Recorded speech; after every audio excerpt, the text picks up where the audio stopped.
सिलवानुस और तीमुथियुस की ओर से थिस्सलुनीकियों की कलीसिया के नाम जो परमेश्वर पिता और प्रभु यीशु मसीह में है, अनुग्रह और शांति तुम्हें मिलती रहे। हाँ, एक और चीज बता करके फिर अपन दूसरे वचन में जाएंगे। पहली चीज इस बात को याद रखिए, अगर आप किसी सेवकाई के साथ खड़े हैं, जैसा पौलुस यहाँ अभिवादन में एक चीज को आपको बता करके आगे चलेंगे, अगर आप किसी सेवकाई से जुड़े हैं, आप भले फ्रंट में नजर नहीं आ रहे हैं, ठीक है, आप पीठ के पीछे हैं, आप सपोर्ट के रूप में हैं, आप भाग बन करके हैं, इस बात को याद रखिए। जैसे पौलुस यहाँ पर एक नाम को ले रहा है, पौलुस अपने नाम को भी ले रहा है, लेकिन साथ ही साथ कुछ और लोगों के नाम को भी ले रहा है। सेम यही चीज, यही बातें परमेश्वर के उस जीवन की किताब में भी रहेगी। जहां पर भी आज आपके अगुवे, आपके लीडर्स लोग सेवकाई कर रहे हैं, और अगर आपने अपना उस सेवकाई में भाग बना करके रखा है, तो जब परमेश्वर उन पन्नों को खोलेगा ना, उन आत्माओं को देखेगा, तो उन आत्माओं के पीछे जो चीजें हैं ना, जिन लोगों ने सपोर्ट किया था, जिन लोग खड़े थे, चाहे प्रार्थना के माध्यम से, चाहे धन के माध्यम से, चाहे निवेदन के माध्यम से, चाहे देह के माध्यम से, किसी भी रूप में खड़े थे, परमेश्वर उनको भी प्रतिफल देगा और उनका भी नाम वो लिखता जाएगा। अगर आपके अगुओं का नाम लिख रहा है, तो वो आपके साथ जिन अगुओं ने, जिन सेवकों ने सहायता करी, उनका नाम भी वो प्लस करेगा। जब पौलुस लोगों के नाम को प्लस कर सकता है, तो पौलुस से कहीं बढ़कर हमारा और आपका परमेश्वर है, प्रभु यीशु मसीह है। जब पौलुस अपने सहकर्मियों को नहीं भूला, तो क्या आपका और हमारा परमेश्वर अपने सहकर्मियों को भूलेगा? क्या नहीं भूलेगा। अगर पौलुस नहीं भूला, तो परमेश्वर भी नहीं भूलेगा। आपने जिस किसी की भी, जिस भी रूप में सहायता करी, मदद करी, जहां पर भी जो भी बोया, जिस सेवकाई में बोया, जब उस सेवकाई का हिसाब होगा ना, उस सेवकाई में जिन जिन लोगों ने, फ्रंट में भले एक व्यक्ति नजर आ रहा हो, लेकिन परमेश्वर उन लोगों को भी देखेगा, उन लोगों का भी नाम जाहिर करेगा, उन लोगों का भी नाम लिखेगा अपने जीवन की किताब में, जिन लोगों ने उस सेवकाई का भाग बने थे। जाग रहे? समझ में आ रहा है या ऊपर से जा रहा है? पौलुस ने यहाँ पर क्या किया, एक और बार पढ़ के अपन दूसरे वचन में जाएंगे। हाँ, पौलुस और सिलवानुस, हाँ, और तीमुथियुस, 3 लोग हो गए की ओर से, हाँ, थिस्सलुनीकियों की कलीसिया के नाम, हाँ, जो परमेश्वर पिता और प्रभु यीशु मसीह में है, हाँ, अनुग्रह और शांति तुम्हें मिलती रहे। अनुग्रह और शांति तुमको क्या करती रहे? मिलती रहे। अनुग्रह और शांति तुमको मिलती रहे। किसकी ओर से? एक वचन और पढ़ेंगे क्या? कुलुस्सियों की पत्री, उसका पहला अध्याय, और उसका भी अभिवादन पढ़ेंगे। अब जल्दी से पढ़ेंगे, मैं पढ़ देता हूँ। कुलुस्सियों की पत्री पहला अध्याय और उसका पहला वचन। हाँ, पौलुस की ओर से, जो परमेश्वर की इच्छा से मसीह यीशु का प्रेरित है, हाँ, और भाई तीमुथियुस की ओर से, हाँ, मसीह में उन पवित्र और विश्वासी भाइयों के नाम जो कुलुस्से में रहते हैं, हमारे पिता परमेश्वर की ओर से तुम्हें अनुग्रह और शांति प्राप्त होती है। आपको समझ में आया? आपको कुछ समझ में आया?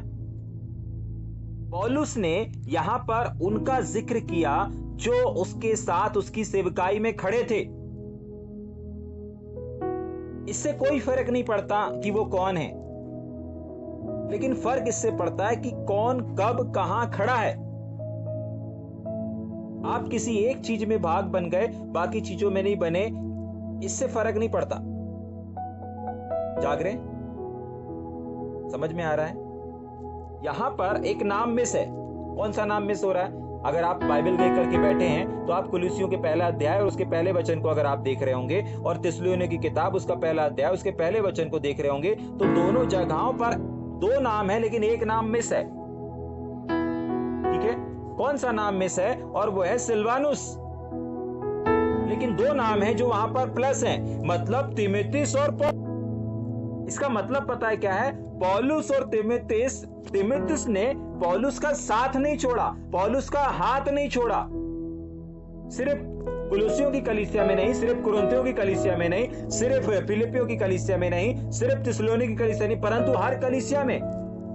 हाँ, जहां पर तीमुथियुस नहीं होगा, वहां पर तीमुथियुस का नाम भी नहीं होगा, याद रखिएगा। जाग रहे? एग्जाम्पल के लिए, अगर आप जेल सेवकाई में सहभागी बने हुए हैं, अगर आप जिस जेल सेवकाई में नहीं जाते, तो आपका फोटो उस जेल सेवकाई की जब अपडेट होता है फोटो वगैरह, उसमें आपका फोटो नहीं दिखता। दिखता है क्या? नहीं दिखता। क्यों नहीं दिखता? क्योंकि आप गए ही नहीं। अगर इस कलीसिया में, कुलुस्सियों की कलीसिया में सिलवानुस भी अगर साथ में रहता तो वहां पर सिलवानुस का भी नाम होता। मैं इस बात से, इस वचन से आपको बताना क्या चाहता हूं, आप जिस क्षेत्र में जिसका भाग बनते हैं वो भाग दर्ज कर दिया जाता है। जैसे पौलुस ने यहां पर इस कलीसिया में 3 लोगों के नाम दर्ज किए और उसके पहले 2 नाम को दर्ज किया। आप हर जब पत्रियों को, जब अभिवादन को पढ़ेंगे आपको कुछ कुछ नाम बदलते हुए नजर आएंगे। इन सब का मतलब क्या है? इन सब का मतलब एक है कि जिन सेवकों ने जहां पर जिस कलीसिया में क्या किया, सहयोग किया, सहायता किया, वहां पर उनका नाम दर्ज हो गया। याद रखिए, आज आप जहां जहां जिन जिन क्षेत्रों में भाग बन रहे हैं या जिन जिन क्षेत्रों में जहां जहां पर आप अपने सहयोग को कर रहे हैं, अपने समय को दे रहे हैं, वहां पर उस जगह पर आपका नाम दर्ज होते चला जा रहा है। ये वो अकाउंट है जो स्वर्ग में आप भर सकते हैं इस पृथ्वी पर रहते हुए। और यही परमेश्वर ने अपने वचन में कहा कि तुम इस पृथ्वी पर नहीं परंतु स्वर्ग में धन इकट्ठा करो। आपको पता है, पौलुस ने एक बार लिख दिया तीमुथियुस का नाम, एक बार लिख दिया तीमुथियुस सिलवानुस का नाम, ये अब मिट ही नहीं सकता, नहीं मिट सकता। क्योंकि इन्होंने अपने कार्यों के द्वारा, अपने सहयोग के द्वारा उस सेवकाई में जहां पर पौलुस कर रहा है, इस थिस्सलुनीकी कलीसिया में जो योगदान को दिया, पत्री पहुंचाने के द्वारा, प्रचार करने के द्वारा, खबर देने के द्वारा और काउंसलिंग, हर एक चीजों के द्वारा जो किया, उसमें उनका नाम दर्ज कर दिया गया। जाग रहे? समझ में आ रहा है? हाँ, बहुत बार आपके पास अवसर रहता है, लेकिन बहुत बार, अरे एक जेल नहीं जाएंगे तो क्या होगा, एक मीटिंग में नहीं जाएंगे तो क्या होगा। अरे आपको नहीं मालूम, उस मीटिंग में परमेश्वर आपको सबसे ज्यादा आशीष देने जा रहा था। जाग रहे? हाँ, लेकिन बहुत बार शत्रु शैतान आपको इन सब जगहों पर जाने से और संगति करने से रोकेगा। बहाने बहुत सारे हो सकते हैं, बहाने बहुत सारे हो सकते हैं। मैंने कहा ना, हर एक वो आशीष जो आपको प्रभु की संगति से, प्रभु के काम से रोक रही है, वो परमेश्वर की ओर से नहीं है और उसमें आप सफलता को नहीं देख सकते। चाहे उसमें आपकी नौकरी हो, कुछ लोग नौकरी की वजह से सेवकाई नहीं कर पा रहे, वो नौकरी परमेश्वर की ओर से नहीं है। कुछ लोग बच्चों की वजह से सेवकाई में नहीं आ जा पा रहे, बच्चों के एग्जाम चल रहे हैं, पेपर चल रहे हैं। हाँ, साल भर चलेंगे, मतलब साल भर अपन पेपर में, एग्जाम में लगे रहेंगे, साल भर बच्चों को संगति फेलोशिप से दूर रखेंगे। जाग रहे? समझ में आ रहा? बारिश हो रही है तो अपन फेलोशिप नहीं करेंगे, संगति में नहीं जाएंगे, मीटिंग में नहीं जाएंगे। 4 महीने बारिश होगी, मतलब 4 महीने की आशीष आप खो देंगे। और बहुत सारे लोग खोते चले भी जा रहे हैं। हाँ, बहुत सारे लोग खोते चले जा रहे हैं। जो लोग इस प्रकाशन के साथ नहीं जी रहे ना, वो लोग बहुत सारी आशीषों से वंचित हो पा रहे हैं, वंचित होते चले जा रहे हैं। उनको नहीं मालूम, उनको लग रहा नहीं ये तो मैंने ऐसे किया था इसलिए ऐसा हो गया, मैंने ये नहीं किया इसलिए ऐसा हो गया। नहीं, बहुत बार आप देखिएगा आपके डिसीजन गलत हो जाएंगे। बहुत बार आप कपड़े खरीदने जाएंगे, आप अच्छा कपड़ा खरीदते खरीदते कोई खराब कपड़ा खरीद के ले आएंगे। अच्छी चीज लेते लेते लेते आप रुक जाएंगे और गलत चीज को आप लेके आ जाएंगे। जाग रहे? क्यों? क्योंकि आपने सिलेक्शन सही नहीं किया। जाग रहे? ये सब क्यों हो रहा है आपके साथ? क्योंकि कहीं ना कहीं आप सेवकाई से पिछड़ रहे हैं, आप संगति में नहीं है। लेकिन जो संगति में रहता है, जो प्रार्थना में रहता है, वो यूनिटी में रहता है, वो व्यक्ति क्या करता है? हर जगह पर आशीषित रहता है। तीमुथियुस क्यों आशीषित है? तीमुथियुस जिसका प्रचार नहीं सुनेंगे आप, हर जगह, हर सेवकाई में, हर दुख में खड़ा हुआ है, उसके खड़े रहने के द्वारा उसका नाम जीवन की किताब में पाया जा रहा है। जाग रहे? हाँ, वहां भी तीमुथियुस, और भी पत्रियां जिसमें हम पढ़ा सकते हैं, लेकिन अभी हम आगे जाएंगे। जाग रहे? हाँ, और भी जगहों पर हम इन चीजों को देख सकते हैं। नाम बदलता जाएगा, तीमुथियुस साथ में रहेगा। और बात सिर्फ तीमुथियुस की नहीं है। कुछ देर पहले अगर आपने प्रेरितों के काम में देखा होगा, वहां पर भी पौलुस और सिलास थे। तो जब वहां पर सेवकाई हो रही थी तो पौलुस ने सिलास का नाम भी दर्ज करवाया। ठीक ऐसे ही परमेश्वर भी आपको हर मीटिंग में देख रहा है, हर जेल सेवकाई में देख रहा है, हर संडे चर्च में देख रहा है, हर संडे दरबार में देख रहा है, हर फेलोशिप में देख रहा है। आपको नहीं पता कब कहां परमेश्वर कौन सी आशीषों को उड़ेल दे। इमेजिन करें कुछ आशीषों को परमेश्वर ने कुरिन्थियों की कलीसिया में, क्यों पौलुस बोल रहा है कि एक पत्री को दूसरी कलीसिया में भी जाके पढ़वाओ। अभी कुलुस्सियों की पत्री जब अपन ने खत्म किया, उस कुरिन्थियों की कलीसिया में भी आखिरी में हमने देखा, बोल रहा है यही संदेश, यही प्रचार तुमने यहाँ कर दिया ना, ये सुना दिया ना, यहाँ लिख दिया ना, अब इस पत्री को उठाओ और फिलिप्पी की कलीसिया में ले जाओ। और फिलिप्पी की कलीसिया, लौदीकिया की कलीसिया में जो पत्री मेरी पढ़ी है, उन पत्रियों को वापस लाओ और अपनी कलीसिया में पढ़ो। पत्रियों का मतलब संदेश, प्रचार, टीचिंग। अगर आपने एक जगह दे दिया, आप ये मत फ्री हो जाओगे अब हम दोबारा कहीं नहीं दे सकते, नहीं देना है। कल हमने इस बात को देखा था, पौलुस बोलता है कि तुमने इस कलीसिया, इस पत्री को पढ़ लिया, अपने पास मत रखो, किसी और को फैलाओ। लोग बहुत बार प्रकाशन प्राप्त कर लेते हैं, शिक्षा को सीख लेते हैं, लेकिन दूसरों तक नहीं बांटते। आपको पता है, जब आप प्रतिदिन बाइबल अध्ययन में जुड़ रहे हैं और प्रतिदिन आप बाइबल अध्ययन को, डेली डिवोशन को सुन रहे हैं, आप प्रतिदिन ऑनलाइन आकर के प्रचार कर सकते हैं। परमेश्वर का वचन कहता है, याद कर तू कहां से गिरा, क्या कर रहा था इसके पहले, जब सब कुछ ठीक था, क्या कर रहा था। याद कर, उठ और पश्चाताप मत कर, प्रार्थना मत कर, मेरे से माफी मत मांग। ऐसा लिखा ही नहीं बाइबल में। बाइबल में लिखा है, उठ और पहले के समान काम कर। आपसे कितनी भी गलती क्यों ना हो गई हो, कितने भी बड़े गुनाह क्यों ना हो गए, कितना भी आप पिछड़ क्यों ना गए हो, परमेश्वर एक ही चीज को बोलता है, माफी मत मांग, प्रार्थना मत कर, पश्चाताप मत कर, उपवास मत रख मेरे लिए, समर्पण करने के लिए। मुझे उससे मतलब नहीं, तेरे उपवास से मतलब नहीं, तेरी प्रार्थना से मतलब नहीं, तो जहां से गिरा है उठ और पहले के समान काम कर। बस मुझे तेरी प्रार्थना, तेरे उपवास से मतलब नहीं, मुझे तेरे काम से मतलब है। तेरी प्रार्थना का तो मैं जवाब दूंगा, लेकिन तेरे काम का मुझे न्याय करना है। मैं तेरी प्रार्थना के अनुसार तेरा न्याय नहीं करूंगा, तेरे उपवास के द्वारा तेरा न्याय नहीं करूंगा, लेकिन तुझे जिस पे फोकस करना है वो है तेरा काम, और मैं तेरे कामों के द्वारा न्याय करूंगा। इसलिए उठ और माफी मत मांग, पश्चाताप मत कर, उपवास मत रख, उपवास में मत जा, न्याय उठ और पहले के समान काम कर। बस काम कर, जाग रहे। एक व्यक्ति ने इसको प्रकाशन बना लिया और वो व्यक्ति है तीमुथियुस। काम में लग गया, जुट गया, जहां मिल रहा, जिस कलीसिया में मिल रहा, जा रहा है। उसको मालूम था, मैं जहां जाऊंगा मेरा नाम होगा। आज आपके अंदर भी ये होना चाहिए। आप जिस मीटिंग में जाएंगे, जिस संगति करेंगे, जिस झुंड में आप शामिल होंगे, उस झुंड में परमेश्वर आपके नाम को दर्ज करेगा।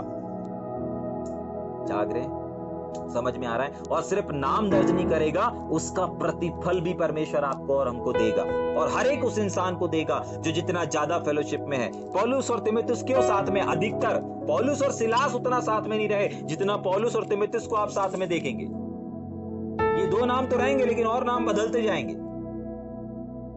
हाँ, क्यों? क्योंकि कुछ लोग कुछ दूर तक साथ निभाते हैं, और कुछ लोग कुछ दूर तक साथ निभाते हैं, कुछ ज्यादा दूर तक साथ निभाते हैं, और कुछ ऐसे रहते हैं जो आखिरी सांस तक साथ निभाते हैं। आप चर्चों में, दरबार में बहुत बार ऐसा देखते हैं ना कि कुछ लोग हैं जो आपकी सेवकाई की शुरुआत में थे, लेकिन उसके बाद आपको छोड़ करके चले गए, बहक गए। किसी ने कुछ प्रकाशन दे दिया, किसी ने कुछ प्रकाशन दे दिया, तो उस प्रकाशन में ढल गए, बदल गए, आपको, आपकी सेवकाई को छोड़ करके, आपके साथ को छोड़ करके चले गए। देखा होगा आपने और हमने।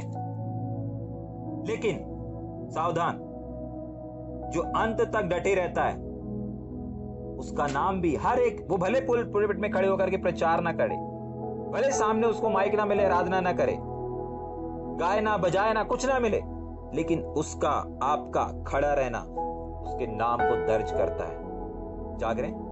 आपने देखा ना, एक छोटा सा उदाहरण मैंने बताया, जेल सेवकाई में, जिस सेवकाई में आप नहीं जाते, आपका फोटो नजर नहीं आएगा। सिंपल, आप नजर नहीं आ रहे, मतलब उस जेल की आशीष, आप उस जेल की आशीष से, आप उसके प्रतिफल से आप दूर हैं। वहां पर जो परमेश्वर ने काम किया वो आपके नाम पे दर्ज नहीं हुआ। जाग रहे? समझ में आ रहा है या ऊपर से जा रहा है? समझ में आया अभिवादन का क्यों ये नामों का महत्व रहता है? बहुत बार हम लोग पढ़ के निकल जाते हैं, लेकिन हमको समझ में नहीं आता। हाँ, हमको इसकी ओर से, उसकी ओर से, लेकिन क्यों है, इसलिए दर्ज किया गया है। भाई, ये तो फिलिप्पी से भी बहुत प्यार करता था। फिलिप्पियों की कलीसिया के लिए तो ये बोलता है कि तुम लोग मेरे मन में आ बसे हो, लेकिन फिलिप्पियों का नाम क्यों नहीं है? हेलो, कुछ दिन पहले पौलुस ने इस बात का ऐलान किया था कि फिलिप्पियों, तुम लोग ना मेरे हृदय में आ बसे हो, तुम लोग को मैं भूल ही नहीं पाता। पढ़े थे जब अपन फिलिप्पियों की किताब का अध्ययन कर रहे थे, तो फिलिप्पियों के लोगों के लिए इसने बोला था कि तुम लोग मेरे हृदय में आ बसे हो। लेकिन उनका नाम क्यों नहीं है? क्योंकि वो लोग उसकी सेवकाई में वहां तक साथ रहे, उसके आगे साथ नहीं है। जाग रहे हैं? हाँ, उसके साथ अटैच में होंगे, कांटेक्ट में होंगे, सब कुछ होगा, लेकिन फील्ड में नहीं है। याद रखिएगा, आज आप जिस जगह पर जिस चीज में खड़े नहीं हैं, आप वहां पे नहीं हैं। जाग रहे? समझ में आ रहा है या ऊपर से जा रहा है?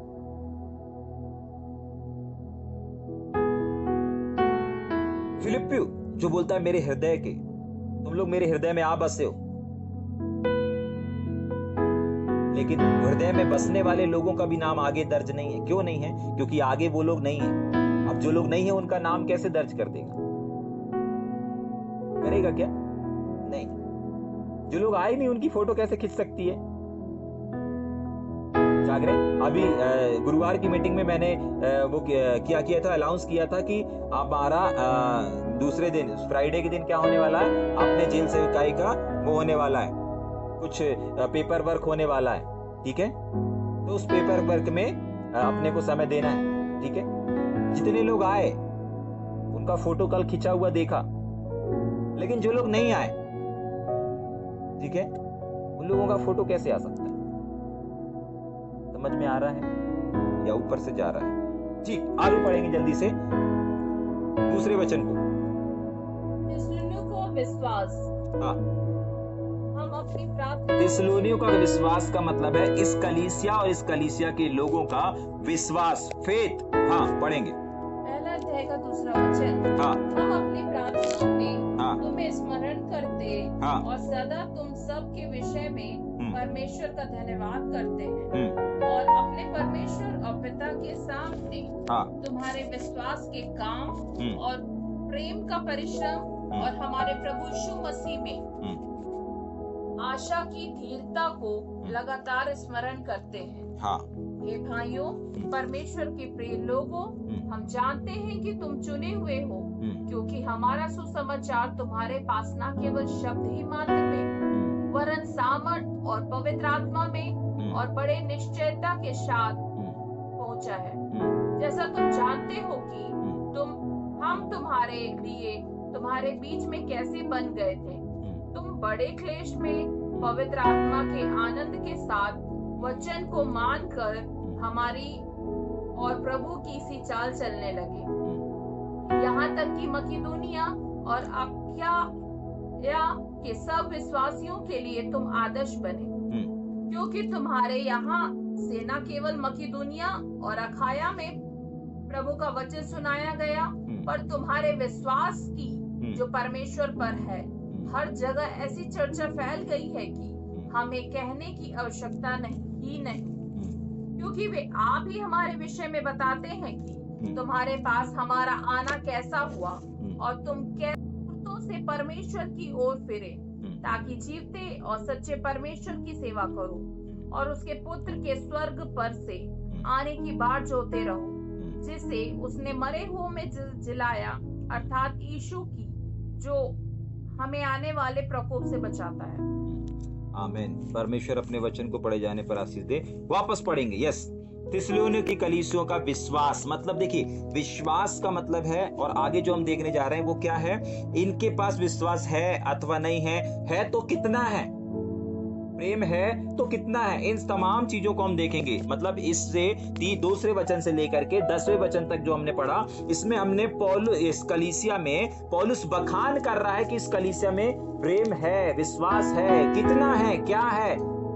ठीक है, इन तमाम चीजों को देखेंगे। वापस पढ़ेंगे दूसरे वचन को। हम अपनी प्रार्थनाओं नंबर 1 पौलुस कहता है हम अपनी प्रार्थनाओं में तुम सबको याद करते हैं, स्मरण करते हैं और सदा तुम सब के विषय में परमेश्वर का धन्यवाद करते हैं। कुछ समय पहले मैंने इस बात को बताया था कि जब भी आपके लिए कोई करता है या आपकी कोई मदद करता है, आपकी कोई हेल्प करता है, कितने लोगों को याद है वो चीजें कि अपन ने कुछ समय पहले सीखा था कि कि अगर जब भी कोई आपके लिए कुछ करता है, मदद करता है, तो आपको क्या करना है?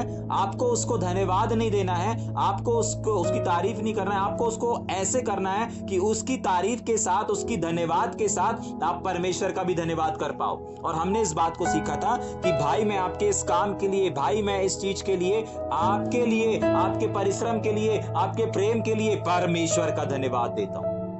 आपने उस भाई का भी धन्यवाद दे दिया और परमेश्वर का भी धन्यवाद दे दिया। बहुत बार हम लोग यहाँ पर मिस कर देते हैं, किसी मनुष्य को ऊंचा उठाने के चक्कर में हम परमेश्वर को भूल जाते हैं या परमेश्वर को नीचा कर देते हैं। जाग रहे हैं? पौलुस यहाँ पर इस बात को सिखा रहा है कि जब भी कोई आपके साथ अच्छाई करे, जब भी कोई आपके साथ भलाई करे, जब भी आप किसी को ग्रेड दो या फिर श्रेय दो या फिर परसेंटेज दो, जब भी उसकी तारीफ करो तो इस अंदाज से करो कि भाई मैं आपके लिए परमेश्वर का धन्यवाद करता हूं। आप एक अच्छे भाई हैं, आपके लिए मैं परमेश्वर का धन्यवाद देता हूं। आप एक अच्छे सहकर्मी हैं, लेकिन मैं आपका नहीं, आपके लिए मैं परमेश्वर का धन्यवाद करता हूं। आप हर जगह मेरे साथ खड़े रहते हैं, लेकिन मैं आपका साथ में हर जगह खड़े रहने के लिए मैं परमेश्वर का धन्यवाद करता हूं। आप एक अच्छे विश्वास योग्य सेवक हैं, लेकिन मुझे अच्छा विश्वास योग्य सेवक देने के लिए मैं परमेश्वर का धन्यवाद करता हूं। जाग रहे हैं? समझ में आ रहा है? आपको ग्लोरी परमेश्वर को देनी है। उसने कहा है अपने वचन में कि मैं अपनी महिमा किसी और को नहीं दूंगा। बहुत बार कोई आपके साथ अच्छाई करता है, भलाई करता है,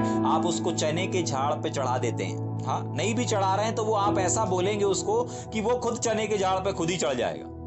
लेकिन जब आप इस तरीके से उसका अभिवादन करेंगे, इस तरीके से आप उसका धन्यवाद देंगे, इस अंदाज से आप उसका शुक्रिया अदा करेंगे ना, तो ना वो चने के झाड़ पे चढ़ पाएगा, ना वो गर्व कर पाएगा, परंतु वो भी आपके साथ साथ परमेश्वर का धन्यवाद करेगा। तो इससे दोनों चीजें होंगी, सामने वाले को आप थैंक्स भी बोल पाएंगे, उसका शुक्रिया अदा भी कर पाएंगे, और साथ ही साथ आप परमेश्वर को ग्लोरी, परमेश्वर को महिमा भी दे पाएंगे। समझ में आ रहा है? तो एक बहुत अच्छा सिस्टम है, एक बहुत अच्छा तरीका है जो यहाँ पर पौलुस दूसरे वचन में हमको सिखाता है। वापस पढ़ेंगे क्या एक बार, फिर आगे चलेंगे। हम अपनी प्रार्थनाओं में तुम्हें याद करते, तुमको याद करते हैं, हाँ, सदा तुम सब के विषय में, तुम सब के विषय में परमेश्वर का धन्यवाद करते हैं। हाँ, कि हमें ऐसे भाई दिए, हमें ऐसे लोग दिए, हमें ऐसी संगति दिया, हमें प्रतिदिन प्रकाशन को दे रहे हैं। आपको ये तारीफ नहीं करनी है कि प्रतिदिन हमको क्या बाइबल अध्ययन मिल रहा है। नहीं, आपको यह बोलना है कि प्रभु इस प्रतिदिन बाइबल अध्ययन के लिए हम आपका धन्यवाद करते हैं। प्रभु यीशु मसीह इस प्रतिदिन बाइबल अध्ययन को देने के लिए, प्रतिदिन एक नए प्रकाशन को हमारे जीवन में देने के लिए हम आपका धन्यवाद करते हैं। जाग रहे हैं? समझ में आ रहा है? हाँ, वापस तीसरा वचन। और अपने परमेश्वर और पिता के सामने तुम्हारे विश्वास के काम और प्रेम का परिश्रम। नंबर 1 काम याद रखिएगा, आपके कामों के ऊपर लोगों की नजर रहती है, विशेषकर अगुओं की।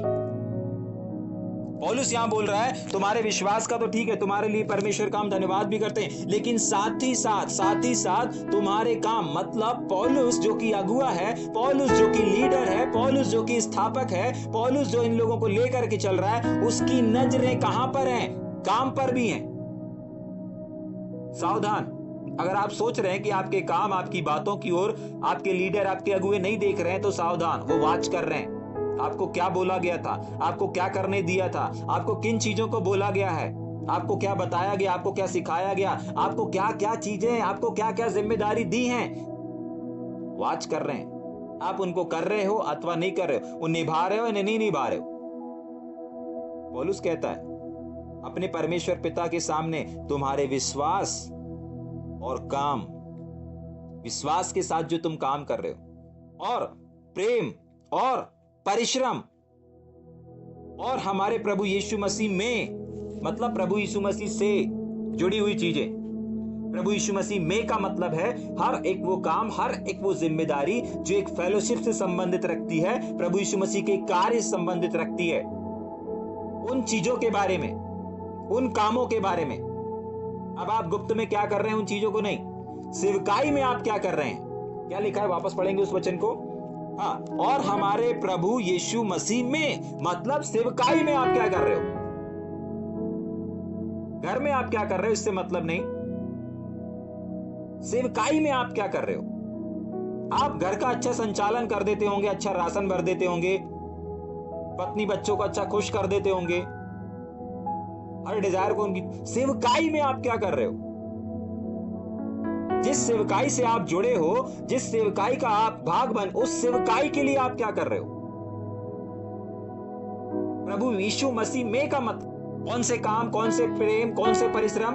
घर परिवार वाले परिश्रम की बात नहीं कर रहा इस समय पौलुस कि तुम घर में इतना परिश्रम कर रहे हो, घर में प्रेम को प्रकट कर रहे हो। नहीं, सेवकाई में क्या कर रहे हो? सेवकाई में, जिस सेवकाई के आप भाग बने हैं, जिस कलीसिया के आप भाग बने हैं, जिस दरबार के आप बने हैं, उसमें आप क्या कर रहे हो? जाग रहे? समझ में आ रहा है? किसी और से नहीं, अपने आप से पूछिएगा। जाग रहे? ये सवाल का उत्तर और कोई नहीं दे पाएगा सिर्फ आपके अलावा। मैं अपनी सेवकाई में जो मुझे सौंपा गया उसमें मैं क्या कर रहा हूं, ये इसका जवाब और कोई नहीं दे पाएगा, सिर्फ मैं दे पाऊंगा। समझ में आ रहा है? आप अपनी सेवकाई में क्या कर रहे हैं ये आप जानते हैं। आप परमेश्वर के लिए प्रभु यीशु मसीह में क्या कर रहे हैं, प्रभु यीशु मसीह में कितना परिश्रम कर रहे हैं, प्रभु यीशु मसीह में काम क्या कर रहे हैं। घर में, परिवार में, नौकरी में आप घंटों घंटों गुजार रहे हैं, उससे कोई मतलब नहीं, उससे प्रभु को कोई लेना देना नहीं है। मसीह यीशु में मतलब मसीह यीशु के काम में आप क्या कर रहे हो, सेवकाई में आप क्या कर रहे हो, इससे प्रभु को फर्क पड़ता है। आप 8 घंटे ड्यूटी करो, 12 घंटे ड्यूटी करो, हमारे प्रभु को इससे कोई फर्क नहीं पड़ता। प्रभु में क्या कर रहे हो, यीशु मसीह में क्या कर रहे हो? परिश्रम कर रहे हो ना? हाँ, तुम संसारिक लोगों के समान आप घंटों घंटों गुजार रहे हो, कार चला रहे हो, गाड़ी चला रहे हो, नौकरी कर रहे हो, ये कर रहे हो, वो कर रहे हो, परिश्रम हो रहा है, काम हो रहा है, लेकिन मसीह यीशु में, वहां पर वापस उस वर्ड को पढ़ेंगे, हमारे प्रभु यीशु नहीं, तीसरे वचन का पढ़ेंगे, तीसरा अध्याय, तीसरे वचन का। हाँ, और हम अपने परमेश्वर और पिता के सामने तुम्हारे विश्वास और तुम्हारे काम, तुम्हारे प्रेम, ये सारे काम, ये सारे परिश्रम, ये सारा प्रेम, ये घर परिवार वाला प्रेम नहीं, जिम्मेदारी वाला प्रेम नहीं, ये प्रभु यीशु मसीह में वाले बात का कर रहा है। प्रभु यीशु मसीह में। जाग रहे? इसमें प्रभु यीशु मसीह में, जिसकी आशा आप रखें, जिसने आपको बुलाया, उसमें आप क्या कर रहे हैं, ये मायने रखता है। आपने घर में कितना राशन भरा, आपने कितना अकाउंट में इकट्ठा करा, आपने अपने बच्चों को कितना एजुकेशन दिया, इसका आपको प्रतिफल नहीं मिलेगा। याद रखिएगा, सूपा जैसे कान खोल के सुन लीजिएगा। आपने अपने बच्चों को कितना अच्छा एजुकेशन दे दिया, इसका आपको प्रतिफल नहीं मिलेगा। आपने अपने बच्चों को परमेश्वर का कितना दिया, परमेश्वर को कितना संगति में लेकर के आए, परमेश्वर के वचन की कितनी गुण बातों को आपने बताया, सिखाया, समझाया, और कितने बच्चों को आपने परमेश्वर की सेवकाई के लिए तैयार किया, इसका प्रतिफल आपको मिलेगा। जो बातें मैं बोल रहा हूं, ये बातें स्टार्टिंग में उत्पत्ति की किताब में ही आपको मिल जाएंगी कि अपने बेटे, पोतों, परपोतों, इन तक को आपको सिखाना है।